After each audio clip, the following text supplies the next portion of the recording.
వెంకటేశాయ మంగళం. అమ్మ మళ్ళీ రేపు రండి అమ్మా. తల్లులు చెవులు ఇలా పెట్టి వింటున్నాయి రెండును. మళ్ళీ రేపు రండి.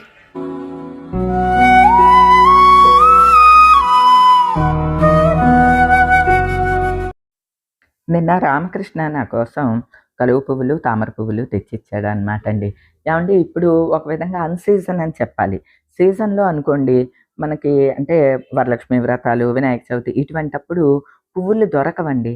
ఎవరన్నా కలువ పువ్వులతో పూజ చేసుకోవాలి అనే కోరికుంటే గనక ఇలా అన్సీజన్లో తెప్పించుకోండి. రామకృష్ణకి ఫోన్ చేస్తే పంపిస్తాడు, ఆర్డరు తీసుకుని పంపిస్తాడండి. ఎందుకంటే మన ఆడవాళ్ళందరికీ చక్కగా కలువ పువ్వులతో పూజ చేసుకోవాలని ఉంటుంది కదండి.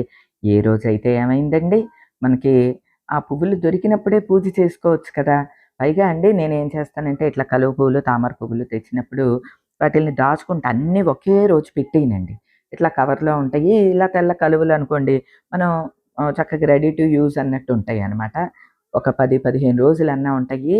ఏమండి మనం మార్కెట్‌లో పువ్వులు కొనుక్కుని పెట్టుకునే బదులు ఇలాంటివి తెప్పించుకుని చక్కగా జాగ్రత్త చేసుకుని నిలవుంటాయి పైగా. ఈ కలువ పువ్వులు అనుకోండి, తామర పువ్వులు అనుకోండి అప్పటికప్పుడు విడదీసి పెట్టుకోవాలనమాట. తెల్ల కలువలైతే అట్లా రెడీమేడ్‌గానే ఉంటాయన్నమాట. అంటే కాడలు కట్ చేసేసి ప్యాక్ చేసి ఇస్తాడనమాట అండి. నాకు ఈ పద్ధతి కూడా బాగా నచ్చిందండి. మీకెవరికన్నా ఇంట్రెస్ట్ ఉంటే అండి ఇలా తెల్లని కలువ పువ్వులు లేదా తామర పువ్వులతో పూజ చేసుకోవాలి అని అనుకుంటే కనుక రామకృష్ణతో ఇలాంటప్పుడు ఆర్డర్ చేసి తెప్పించుకోండి. ఏమో నా మనసుకు అనిపించింది మీతో చెప్పాను. మరోలాగా అనుకోకండి. అంటే విశేషమైన రోజుల్లోనే అప్పుడే చేసుకోవాలని ఏమున్నాదండి. చక్కగా మన మనసుకి నచ్చినట్టు ఎప్పుడైనా అలంకరించి మనస్ఫూర్తిగా పూజ చేసుకోవచ్చు కదండీ. అందుకని చెప్తున్నాను అనమాట అండి. అలానే మన ఫ్యామిలీ మెంబర్స్ నాకీ ఇత్తడి పోపుల పెట్టి తెచ్చిచ్చారండి. ఇంతకుముందు సూర్యకాంతమ్మ గారు ఇచ్చారు. అది చూసి వాళ్ళు అంత చిన్నగా ఉన్నాదండి అది బాక్సు అని మన ఫ్యామిలీ మెంబర్స్ ఇంటికొచ్చినప్పుడు ఇది తెచ్చిచ్చారనమాట. నేనది వాడుతున్నాను. వాళ్ళు వాడట్లేదా అమ్మా నేనిచ్చాను కదా అని చెప్పి తను నాకు మెసేజ్ చేసిందనమాట అండి. లేదమ్మా నువ్వు ఇచ్చిందే వాడుతూ ఉన్నాను అనమాట. అయితే అది వీడియో పెట్టలేదు. అన్నీ ఇలా సర్దుకున్నాను అందులో. ఇది మన ఫ్యామిలీ మెంబర్స్ తెచ్చిచ్చారనమాట అండి. ఇత్తడి పోపుల పెట్టి లాంటిది. అంటే దీన్ని నేను పోపుల పెట్టిలాగా వాడనులేండి. పూజా ద్రవ్యాలు వేసుకోవటానికి, పూజకు ఉపయోగించడానికి అయితే బాగుంటుంది కదా. అలా అన్నీ ఇందులో వేసుకుంటున్నాను అనమాట.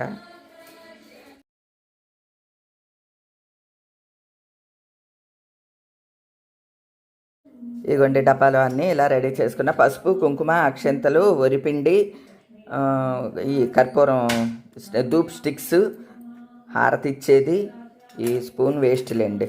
స్పూన్ ఉంటే మళ్ళీ మూత పట్టడు. అగ్గిపెట్టి, ఏమన్నా డ్రై ఫ్రూట్స్ లాంటి ఖర్జూరాలు, ఈ నానబెట్టిన ఒత్తులు, కర్పూరం బిళ్ళలు, వక్కలు ఇలా వేసుకుని అన్నీ కూడా సిద్ధం చేసుకున్నా. ఇదిగోండి కృష్ణయ్య దగ్గరికి పాలు, పండు, దీపం అన్నీ సిద్ధం చేసుకున్నాను. ఇవి నిన్న రామకృష్ణ కలువ పువ్వులు తెచ్చిచ్చాడు అనమాట అండి. ఇవి తామర పువ్వులు. ఇదిగోండి ఇవి అనమాట. ఇవి విడదీయాలండి. విడదీసుకుంటే ఇలా ఫ్రిడ్జ్లో పెట్టేసేసుకుని మనకు కావలసినప్పుడు తీసి ఇలా విప్పారించి దేవుడికి పెట్టుకోవచ్చు అనమాట. ఈ పువ్వుల్ని విడదీసే డ్యూటీ మా వారికి అప్పచెప్తానండి. ఇదిగోండి ఇలా తీయాలి, అలా అన్నమాట. ఇదిగోండి విడదీస్తే ఇట్లా అనమాట పువ్వు. ఈ రేకులు ఎన్ని ఉంటాయండి? 200-300 ఉంటాయి. ఎన్ని ఉంటాయోనండి, చిన్న చిన్న చిన్న చిన్న రేకులు ఎంత అందంగా ఉంటాయో. కృష్ణయ్యకి 2 పెట్టి దీపం పెట్టి వస్తాను. మీరు ఈలోపు అవన్నీ తీయండి. ఓకే. కృష్ణం కలయ సఖి సుందరం.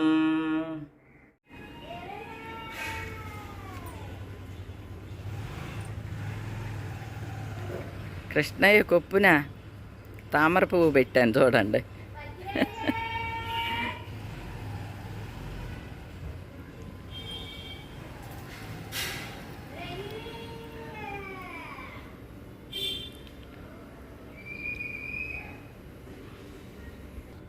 మరి బుజ్జి కృష్ణయ్యకి కూడా పెట్టాలి కదా. కృష్ణయ్య ఎట్టు ఉంచుకో, బాగుంది ఉంచుకో. అదే బంగారు కొండ. కృష్ణయ్య దగ్గర ఇట పాలు పెట్టి ఉంచేస్తాను అనమాట అండి.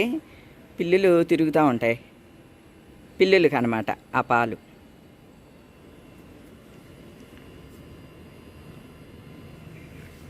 దొంగ పిల్లిలాగా వచ్చి కృష్ణయ్య పాలు తాగేస్తాడు అని అనుకుంటానండి, అందుకని అలా ఉంచేస్తా. రమణమ్మా, ఏమండి ఒక నిమిషం ఉండి రమణమ్మా, స్వీట్ ఏమన్నా ఇస్తే. పొద్దున్న అక్కడ వేసి వెళ్ళింది, ఇదిగమ్మా వెళ్ళి గేట్ లాగేసి వెళ్ళమ్మా.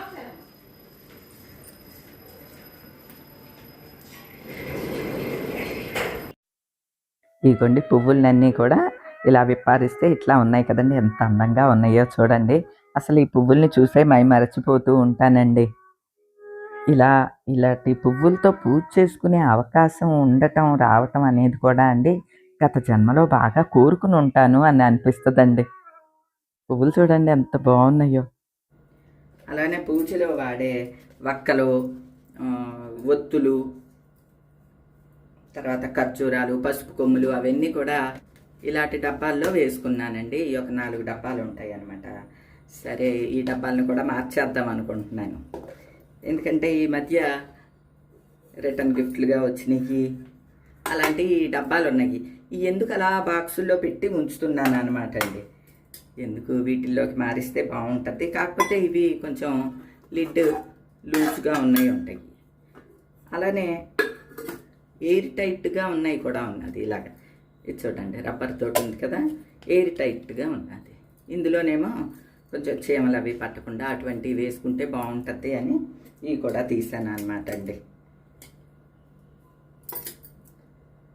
ఇవ్వండి ఒత్తులేమో ఒకదానిలో వేసుకున్నా. ఆ ఒత్తులు కూడా ఆ ప్లాస్టిక్ డబ్బాలో వేసేదాన్ని. ఎందుకు ఈ డబ్బాలు ఉన్నాయి కదా, చక్కగా వీటిల్లో పెట్టుకుంటే బాగుంటుంది, అన్నీ ఇత్తడి దీనికి సెట్గా ఉంటాయి అని అనుకుంటున్నాను.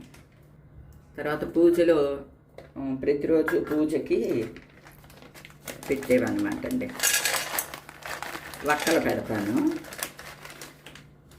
వక్కలోను. తర్వాత పసుపు కొమ్ములు కూడా ఎక్కువ వాడతానండి. పసుపు కొమ్ము తాంబూలానికి ఇవ్వటానికి, మరి మన ఇంటికి ఎవరో ఒకళ్ళు వస్తూ ఉంటారు కదా తాంబూలం ఇవ్వటానికి. అట్లనే గుమ్మం దగ్గర కంపల్సరీ పసుపు కొమ్ము పెడతాను. గుమ్మం దగ్గర తాంబూలం పెడతాను అనమాట అండి ప్రతిరోజు. అప్పుడు పసుపు కొమ్ము, వక్క, ఖర్జూరం అలా పెట్టేసేస్తాను. పండుంటే పళ్ళు, పసుపు కొమ్ము అయితే కంపల్సరీ పెడతాను గృహలక్ష్మికి అన్నట్టు. అవేమో ఇందులో వేసుకున్నాను. ఎక్కడో చూశానండి, ఇలాగా కొంచెం మూత లూజుగా ఉన్న వాటికి ఇలాంటి టేప్ ఉంటుంది చూడండి, ఆ టేపుని ఫోల్డ్ చేసి లేదా రబ్బర్ బ్యాండ్లు 2-3 చుట్టూ వేస్తే ఎయిర్ టైట్ అవుతుంది మూత అని అంటే అట్లా చేశాను అనమాట. ఇప్పుడు చూడండి, ఇందాక లూజుగా వచ్చింది కదా, ఇప్పుడు చూడండి అంత గట్టిగా ఉన్నది. ఇదిగోండి, అలా అంటే కానీ రావట్లేదు. అంటే మరీ లూజ్గా అయితే లేదండి. నేను చేసిందల్లా టేపు ఇలా చూడండి, టేపుని కొంచెం ఫోల్డ్ వేసి చుట్టూ ఒక లేయర్ వేసాను అనమాట, అంతే. బాగుందండి ఈ పద్ధతి, మీకు ఎవరికైనా ఉపయోగపడుతుందేమోనని చెప్తున్నానండి. ఇవే కదా పసుపు కొమ్ములు, అయ్యే కదా.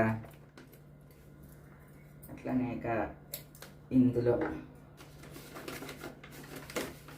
ఇందులో ప్రసాదానికి సంబంధించి వేద్దాం. కిస్మిస్లు అవి వేసుకుంటాను అనమాట. సాధారణంగా పళ్ళే పెట్టేస్తానులేండి, ఎప్పుడన్నా వాడుకోవటానికి. ఎప్పుడన్నా డ్రై ఫ్రూట్స్ పెడతా ఉంటాను అనమాట. ఎండు ఖర్జూరాలు అలాంటివి పెడతా ఉంటాను. ఇదిగోండి ఇలాగా ఎండు ఖర్జూరాలు అవన్నీ ఇదివరకు అన్నీ ప్లాస్టిక్ వాటిల్లోనే వేసుకునేదాన్ని. ఇప్పుడు ఈ డబ్బాలు ఉన్నాయిగా అని సరదాగా ఇందులోకి మారుస్తున్నాను అనమాట. బాగున్నాయి కదండి. అలానే ప్రతిరోజు తాంబూలంలో ఈ కాయిన్స్ పెడతాను కదండి, ఆ కాయిన్స్ అన్నీ మళ్ళీ కలెక్ట్ చేసి ఇందులోనే వేసుకుంటాను. మనం పూజలు చేసేటప్పుడు కాయిన్స్ దొరకవన్నమాట అండి, అందుకని ప్రత్యేకించి ఆ కాయిన్స్ అన్నీ ఇలా కలెక్ట్ చేస్తూ ఉంటాను. ఇవన్నీ కూడా పూజలో ఉపయోగించేవన్నీ పూజా మందిరంలోనే పెట్టుకుంటాను అనమాట, షెల్ఫ్ల్లో పెట్టుకుంటాను. ఇలాంటివి ఉంటాయి కదండి, సాంబ్రాణి కుందులు లాంటివి, సాంబ్రాణి కడ్డీలు, అవన్నీ ఇట్లా ఒక ప్లాస్టిక్ దానిలోనే వేసుకుంటా. తర్వాత ఇది ఒకటి ఎక్కువగా వాడతానండి, మీరు కూడా తెప్పించి ఉంచుకుంటారని చెప్తున్నాను. మనకి బజార్లో పత్తితో చేసింది, ఇది పత్తి అనమాట అండి, మామూలు దూది కాదు, పత్తితో చేసిందని ప్రత్యేకించి అడగండి. ఇట్లా ఒక ప్యాక్ ఉంటుందన్నమాట. దీంతో మనం జంధ్యం చేయొచ్చు. తర్వాత పసుపు రాసి దండ చేస్తాం కదండి, మధ్య మధ్యలో పసుపు కట్లు పెట్టి అది చేసుకోవచ్చు, అన్నీ చేసుకోవచ్చు అనమాట అండి. 20 రూపాయలు అనమాట. ఇది కంపల్సరీ ఒకటి తెప్పించి ఉంచుకుంటాను, ఎక్కువ వాడతానండి నేను. అయితే మీరు షాప్లో తీసుకునేటప్పుడు కంపల్సరీ అడగాలి, పత్తితో చేసింది కావాలండి, ఉట్టి దూది ఇది కాదు, పత్తి కావాలి అని అడగండి. దూది అనుకోండి తురతురా కాలిపోతుంది, ఒత్తులయ్యి చేసామంటే. పత్తి అనుకోండి నిలబడి వెలుగుద్ది అనమాట. అందుకు ఇక్కడ పెట్టి ఉంచుకుంటానండి. ఆ ప్లేస్లో పెట్టేసుకుంటే నాకు అడ్డుగా ఉండదు.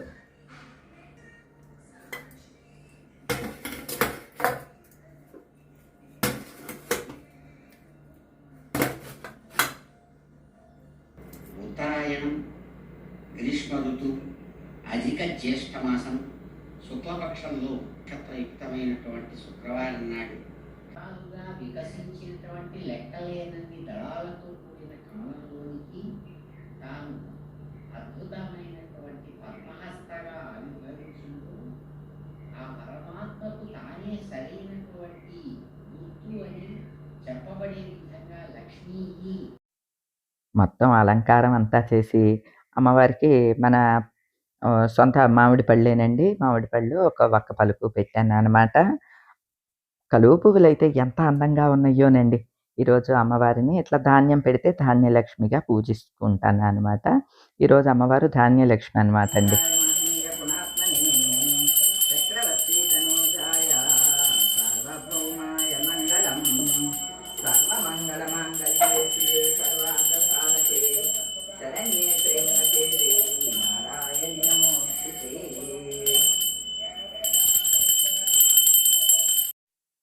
ఈరోజు తిరుపతిలో కూడా అమ్మవారికి ఇలాంటి పింక్ తామర పువ్వులతోటే అలంకారం చేశారనమాట అండి. అది చూసుకుని కూడా చాలా సంతోషంగా అనిపించింది. అట్లా మంచి పువ్వులతో, పుష్పాలతో అమ్మని అలంకరించి పూజ చేసుకునే అవకాశం ప్రతి ఒక్కరికి కలిగించమని మనస్ఫూర్తిగా వేడుకుంటూ ఈరోజుకి ఇదేనండి. మరో మంచి వీడియోతో మళ్ళీ కలుస్తా. అప్పటి వరకు ఉంటానండి.